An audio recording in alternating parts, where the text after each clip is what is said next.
Reporting from home for New India Junction, this is Priyanka. On April 29, 2020, the United States Commission on International Religious Freedom, or the USCIRF, published a report in which it placed India as a country of particular concern for religious persecution. Other countries on this list included Pakistan, North Korea, Saudi Arabia, and China. But upon taking a closer look at this report, I found that the text was misinformed, inaccurate, and vague at best. Let's have a look at a few examples. Example number 1 is the CAA. The report states, and I quote, "With the CAA in place, Muslims alone would bear the indignities and consequences of potential statelessness." Now, this statement is absolutely incorrect because the CAA does not affect any citizen of India and in fact speeds up the process for members of minority communities from Pakistan, Bangladesh, and Afghanistan who are facing religious persecution. The fact is that these refugees have already returned back to India, where they can practice their religion freely now as well as lead a dignified life.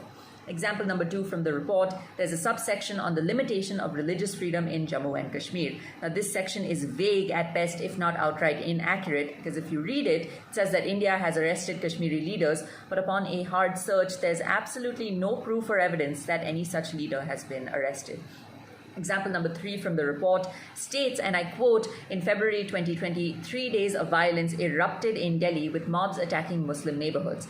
Again, this statement is inaccurate and one-sided. In fact, there's empirical proof that mainstream media published an incorrect and misinformed narrative on the Delhi riots, and there are a few examples of that. The first example is, in a detailed ground report on 2 schools during the Delhi riots, NDTV failed to mention that a school owned by one communal group had supplies including sacks of bricks, pelting stones, and even made-in-India weapons.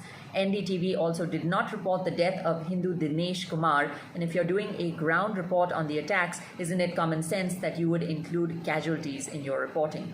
The next example from mainstream media is the Indian Express, who went so far as to crop images to mislead readers during the Delhi riots. Now, in an article on the Delhi riots, a cropped published photo took out a skull cap worn by a Muslim mob member. This made the mob look secular.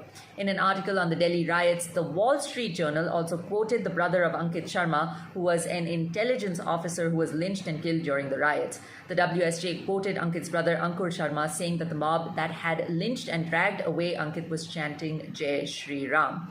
Now, after this article was published in the WSJ, Ankit's brother Ankur came out in public and said that he did not give any such statement to the WSJ. Ankur said, and I quote, "I never gave such a statement to the Wall Street Journal. This is a ploy to defame my brother and my family. The Wall Street Journal is lying."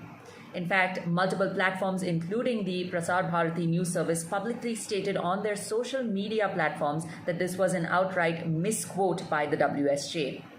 Now, these inaccuracies just go to show that the USCIRF has no substantiated warrant to put India under any country of concern list. It also raises some serious doubts about the real motives of the USCIRF. I implore all of you to not just blindly trust any source or any sort of handle just because it comes with a verification tick as well as a fancy logo. Do your own research and then formulate your own opinion. Reporting from home for New India Junction, this is Priyanka, signing off.